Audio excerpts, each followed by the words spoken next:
Agora sim, vamos entrar nas proteínas. Proteínas são extremamente importantes para o nosso organismo, porque o nosso organismo é basicamente proteína. Então vamos lá, vem do grego protos, significa primeiro, então a palavra proteína, ela já vem do grego ali, ela vem de protos, que significa primeiro, e elas são basicamente formadas por quê? Carbono, hidrogênio, oxigênio e nitrogênio. E por que isso?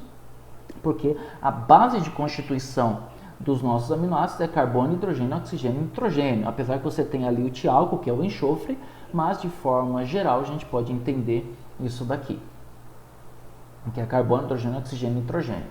Então, essa apresenta alguns elementos adicionais. Então, eu posso ter algumas proteínas como fósforo ligado, ferro, zinco, cobre, etc. Isso aí vão formar proteínas mais complexas, que é o que eu vou falar daqui a pouquinho. Elas são formadas, como eu falei, por aminoácidos e realizam ligações peptídicas. Eu estou falando isso já tem um tempinho aqui com vocês. Elas são polímeros, ou seja, são formadas por aminoácidos, como eu expliquei logo no começo, que aminoácidos são monômeros de proteínas e peptídeos, e peptídeos e proteínas são que polímeros de aminoácidos. Então elas são polímeros bem grandes, por sinal. E por causa disso elas têm um peso molecular extremamente elevado, mas são polímeros muito grandes, o peso molecular delas é bem grande também. E elas são macromoléculas, que elas são pequenas, as pequenas podem ir de 120 a 150 aminoácidos, as grandes elas têm mais de 5.000. É de mais de 8.000! Mais de 8.000? Aminoácidos ligados aí. Então elas são bem grandes as proteínas, E elas são fundamentais para o funcionamento do nosso organismo, porque o nosso organismo ele é basicamente proteína. O nosso organismo ele é formado basicamente de proteína, tanto é que eu coloquei essa imagem aqui dos músculos do nosso corpo, porque os nossos músculos são compostos principalmente de proteínas. Então as proteínas elas são extremamente importantes para nós. E eu coloquei fonte de energia aqui como ponto de exclamação. Por quê? As proteínas elas podem ser utilizadas como fonte de energia no nosso organismo. Contudo, elas como se fossem utilizadas em último caso. Por quê? A relação entre quantidade de proteína e quantidade de energia gerada, ela é menor do que a de carboidratos e lipídios. Então, se você usa carboidratos e lipídios para gerar energia, o nosso organismo, quando ele vai chegar lá e vai tacar na mitocôndria para gerar ATP, a quantidade de energia gerada por carboidratos e por lipídios é equivalente ou maior, do que a quantidade de carboidratos e de lipídios que eu ingiro. Agora, proteínas não. Se eu utilizo proteínas como energia, a quantidade de energia que eu produzo de proteínas ela é menor em relação à quantidade de proteínas.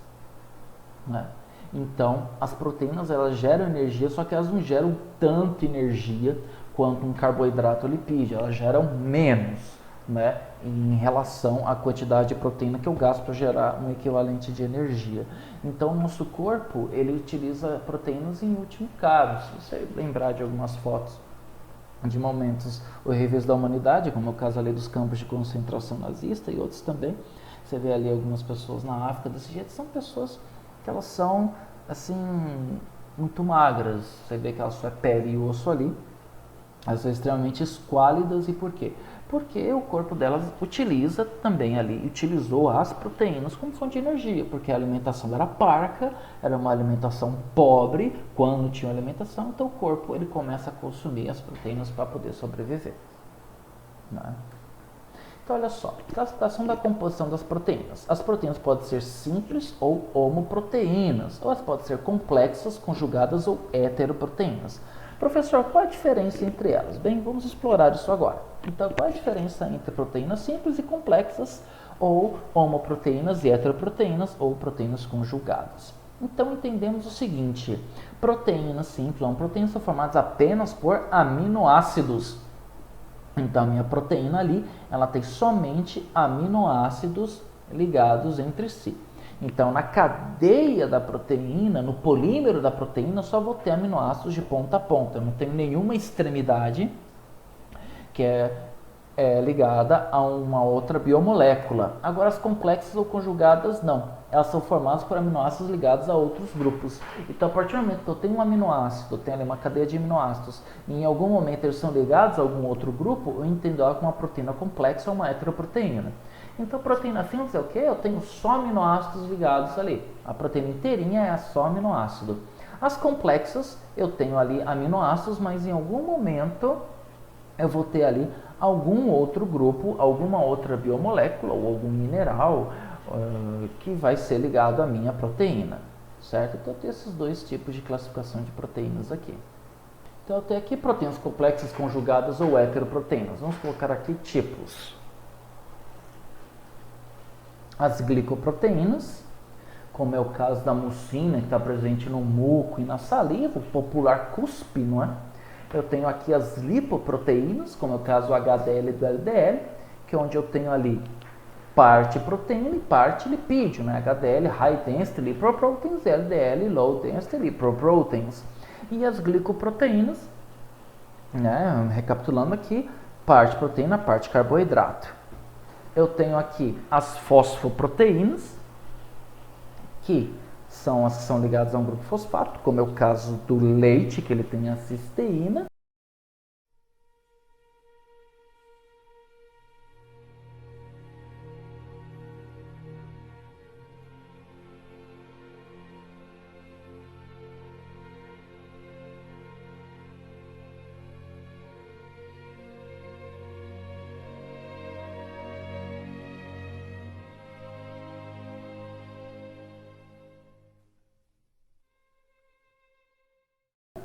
Você tem aqui as cromoproteínas, que tem a função de dar coloração. Na verdade, elas têm cores, né? Que são cromoproteínas, como é o caso aqui da hemoglobina, as nucleoproteínas, que eu vou falar daqui a pouquinho, e as betaloproteínas, que é o caso, de novo, da hemoglobina, que é o caso daqui da minha hemoglobina, porque ela tem uma parte de ferro, e as nucleoproteínas, daqui as minhas histonas. Então, as histonas são nucleoproteínas, né, proteínas ali que têm relação com os ácidos nucleicos. Uma parte importante que era um spoiler que apareceu no começo, a parte não aminoácido de uma proteína conjugada é normalmente chamada de grupo prostético. Então, o grupo prostético das glicoproteínas são os carboidratos, o grupo prostético das lipoproteínas são os lipídios e assim sucessivamente. Vamos agora então falar das funções do organismo. O nosso organismo, ele possui proteínas e elas possuem funções dentro dele. Nessa situação, elas exercem função de contração. As proteínas estão presentes nos músculos, elas realizam essa função de contração. Elas têm aqui função de armazenamento, como é o caso aqui da ferrina, que armazena o ferro em algum órgão do nosso corpo. Se eu não me engano, é no baço, tá? Se eu tiver errado, eu vou colocar aqui alguma legenda dizendo se eu estou certo ou se eu estou errado.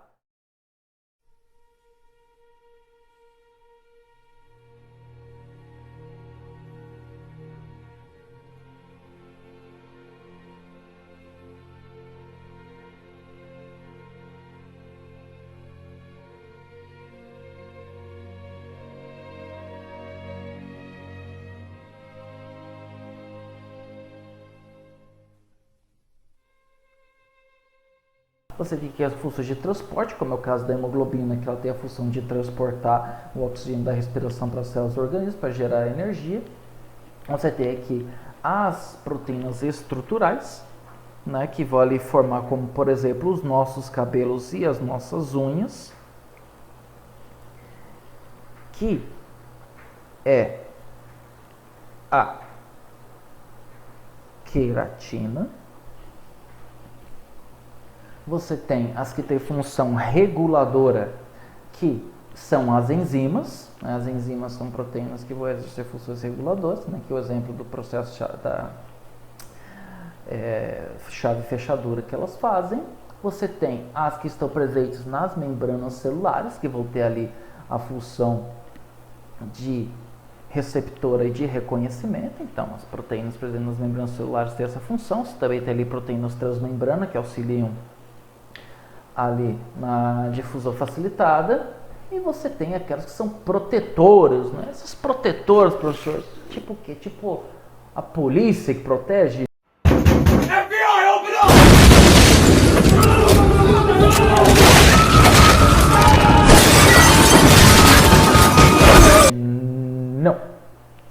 As protetoras são aquelas que vão fazer parte aqui dos nossos anticorpos. Nossos anticorpos, eles têm ali proteínas e elas têm função protetora. Quanto à questão de solubilidade, as proteínas elas podem ser classificadas em questão de solubilidade. Eu tenho as albuminas, que elas são solúveis em água com pH 6,6. O exemplo de albumina é a da clara de ovo, né? Você já deve ter visto aquele filme Rocky Lutador, que o Rocky Lutador ele pega, vai treinar, ele sobe e desce escada, só com uns pedaços de carne, sobe escada, desce escada. Todo dia de manhã vai ter um momento que ele vai lá, pega um copo, quebra uns ovos e toma eles, né? Cruz.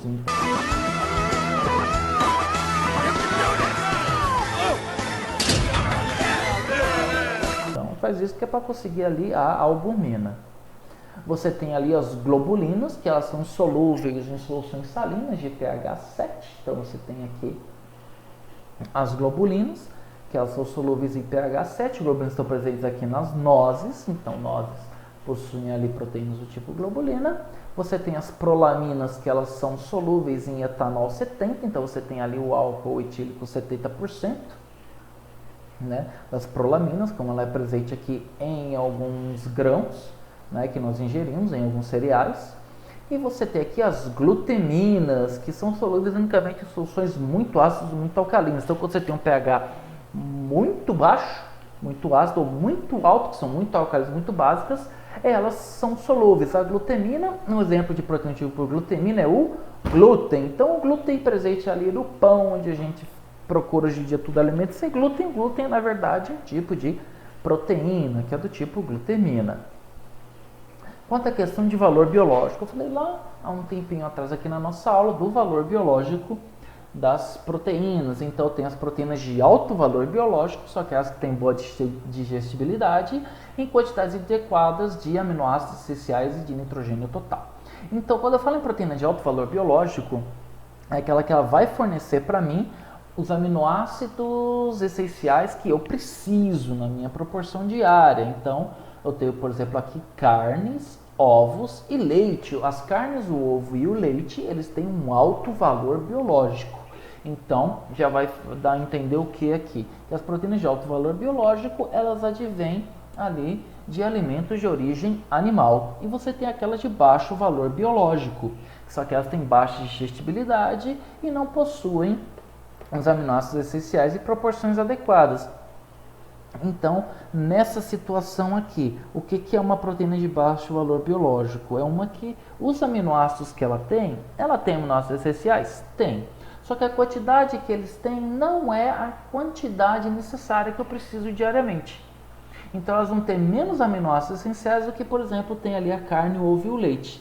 Nesse caso aqui, eu tenho alguns grãos que têm valor proteico, como é o caso do grão de bico, do feijão, da lentilha e por aí vai. Contudo, eles têm baixo valor biológico, diferentemente de alimentos de origem animal que já tem ali um alto valor biológico, que ele tem a quantidade de proteínas que eu preciso, de valor diário, né? E você tem uma chamada proteína de referência. A proteína de referência seriam proteínas que têm ali uma quantidade de aminoácidos essenciais que seriam além do necessário diariamente. Então, eles têm uma quantidade muito grande de aminoácidos essenciais. As proteínas de referência ela é tida como uma proteína ideal. Não é? Ela tem um valor meio teórico ainda. Algumas literaturas dizem que ela está presente no leite materno e no ovo. Mas, enfim, né? Ela tem uma questão mais teórica do que algo mais assim comprovado. Posso ser que esteja errado, mas as literaturas que eu li, elas não abordam tanto proteínas de referência. Mas eu resolvi citar, porque se você ler em algum lugar, você já vai saber do que eu estou falando. Continuando aqui, quanto à estrutura. Eu esqueci de animar esse slide, mas vamos lá. Quanto à questão de estrutura da proteína. Então, os aminoácidos estão dispostos em sequência, formando cadeias maiores, filamentos que apresentam diferentes formas de organização chamadas estruturas. Olha um erro de português aqui, diferente. Diferentes são os canais que estão presentes ali no nosso organismo. Não, e aqui são diferentes. Perdoe o erro de português. Então, são que os aminoácidos estão dispostos em sequência em cadeias maiores, só que apresentam formas de organização diferentes. Então, você tem aqui a conformação, que é o arranjo espacial dos átomos em uma proteína ou qualquer parte da proteína. Então, a conformação deles é o arranjo espacial que eles têm.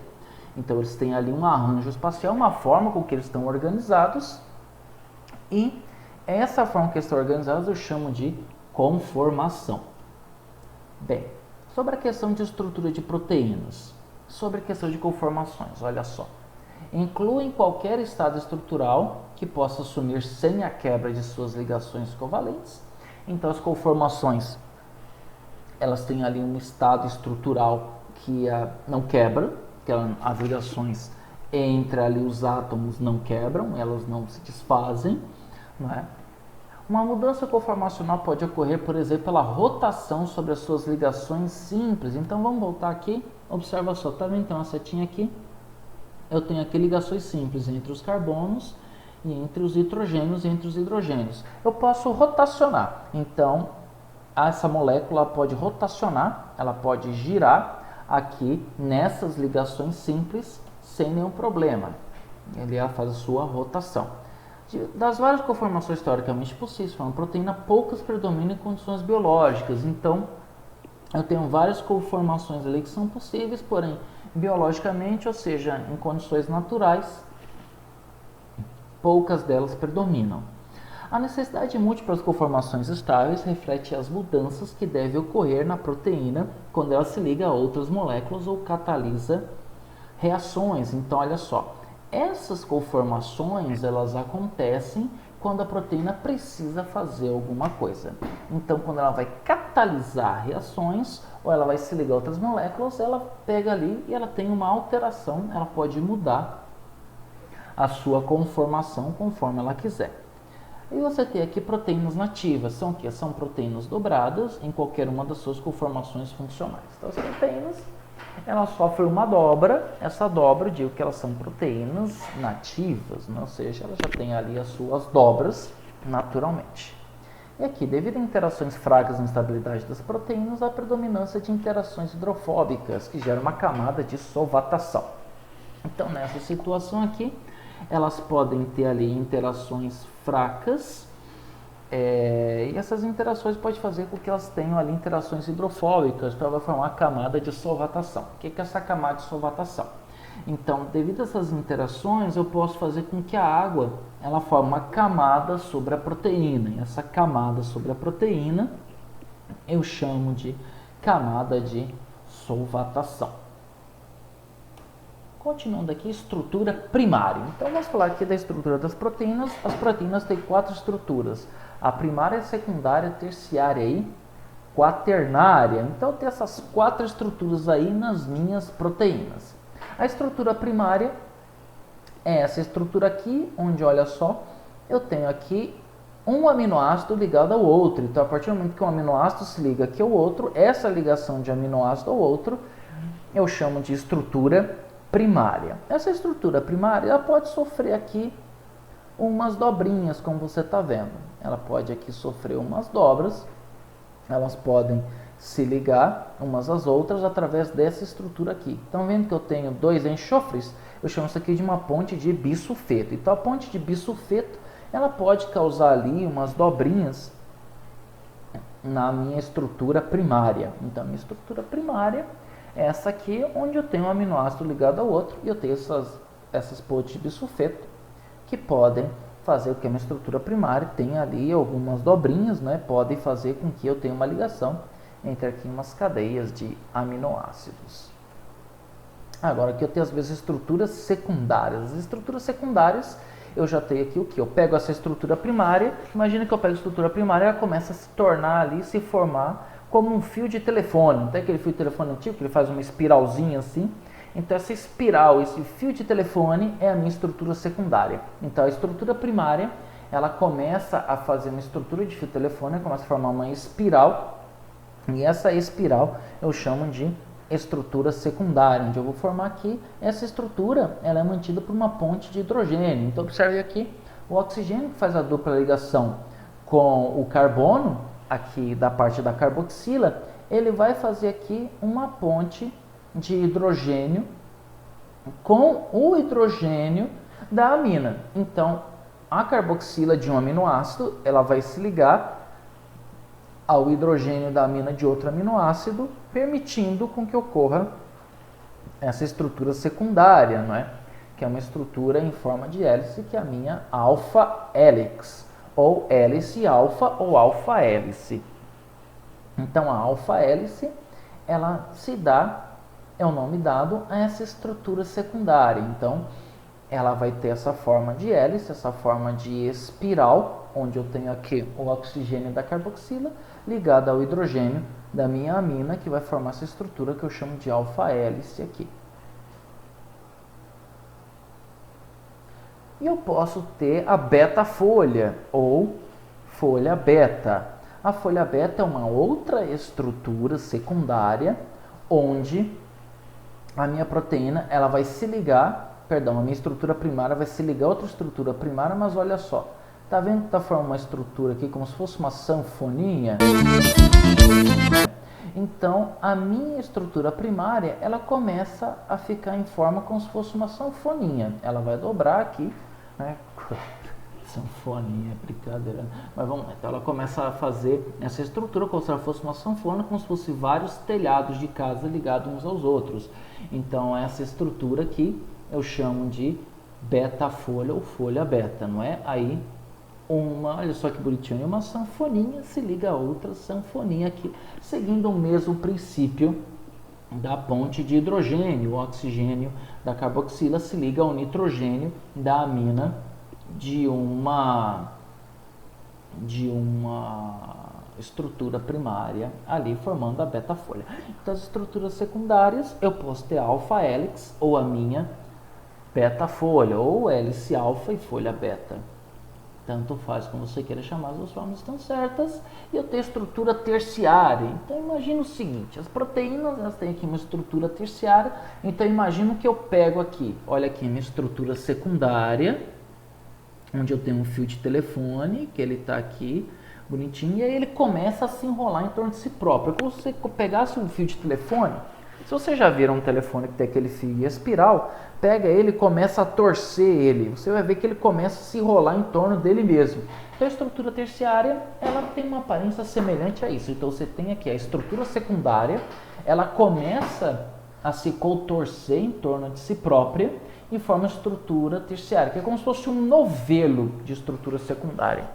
Tá? Ou então, se você quiser ter uma ideia, você pega um barbante, estica ele, começa a enrolar ele com os dedos, você vai ver que ele vai formar ali uma espiral. Essa seria uma estrutura secundária. Você deixou ele todo de espiral, você enrola ele de novo, você vai ver que essa espiral ela começa a se enrolar em torno de si própria. Então, isso seria mais ou menos, fazendo aqui uma analogia, à estrutura terciária. E você tem aqui um núcleo M. O núcleo M, ele é um núcleo, ele é uma molécula, ele tem ferro nela, que ele vai ligar essas partes aqui, ele vai ligar esses contorcidos da minha estrutura terciária, permitindo com que ela fique dessa forma. Então, olha só aqui, eu tenho um exemplo, olha aqui o meu núcleo M, ele está ligado aqui, olha só, ele está mantendo a minha estrutura, perdão, gente, tem um cabelo aqui na minha boca, ligando aqui uma estrutura a outra. E você tem a estrutura quaternária. O que é essa estrutura quaternária, professor? A estrutura quaternária é quando eu tenho estruturas terciárias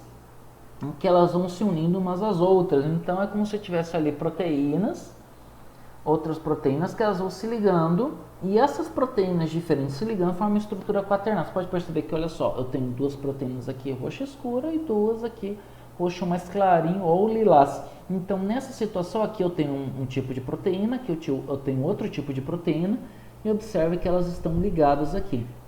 Então, a estrutura quaternária é quando eu tenho várias estruturas terciárias e elas se ligam umas nas outras. Elas formam aqui uma estrutura quaternária.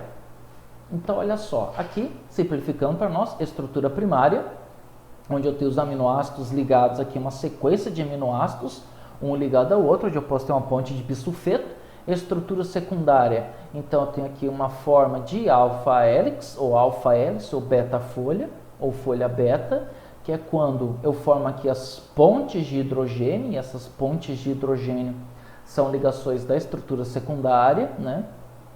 Fazendo com que a estrutura primária se dobre, forma uma nova forma aqui na estrutura secundária. A estrutura terciária, a estrutura secundária se contorcendo, então ela enovela, ela faz ali um enovelamento, então ela vai fazer ali um bolo como se fosse um novelo, a gente chama isso de enovelamento. Então a estrutura terciária é um enovelamento da estrutura secundária, onde eu tenho aqui um núcleo M, e a estrutura quaternária é o que? É onde eu tenho aqui na imagem desmontagem das cadeias polipeptídicas, que é exatamente o que? A minha proteína vai se ligar ela vai ter ali estruturas terciárias ligando umas às outras e formando ali estrutura quaternária, uma estrutura maior. Então aqui um esquema mais simplesinho para nós podermos lembrar disso. Continuando aqui, processo de desnaturação. As proteínas se desnaturam. E elas se desnaturam de que forma, professor? A proteína ela perde a sua forma. Então, olha só, quando a proteína perde a sua estrutura tridimensional e a ação fisiológica. Então, a proteína ela vai perder essa estrutura tridimensional, que ela assumiu ali na sua estrutura terciária, então ela perde a sua fisiológica, como se a proteína desmontasse. Ela desmonta e ela perde a sua ação. E isso pode ser causado por temperatura, como está dizendo aqui, causado por temperatura, alteração de pH. Eu posso ter solventes orgânicos miscíveis, como o álcool e a acetona, elas conseguem desnaturar uma proteína. E eu tenho ali alguns solutos, como é o caso da ureia, o hidrocloreto de guanidina, ou também detergentes. Então, eles têm capacidade de desnaturar as proteínas. As proteínas elas perdem a sua função, né, na presença quando você tem ali a alteração. Claro, quanto à questão de pH e temperatura, você tem ali pHs e temperaturas que a proteína consegue tolerar e ela não consegue tolerar, que é o que eu vou falar aqui agora. Observation, uma observação. Certas proteínas globulares desnaturadas por temperatura, extremos de pH ou agentes desnaturantes reassumem suas estruturas nativas e suas atividades biológicas se retornarem às condições nas quais a conformação nativa é estável. Esse processo é chamado de renaturação.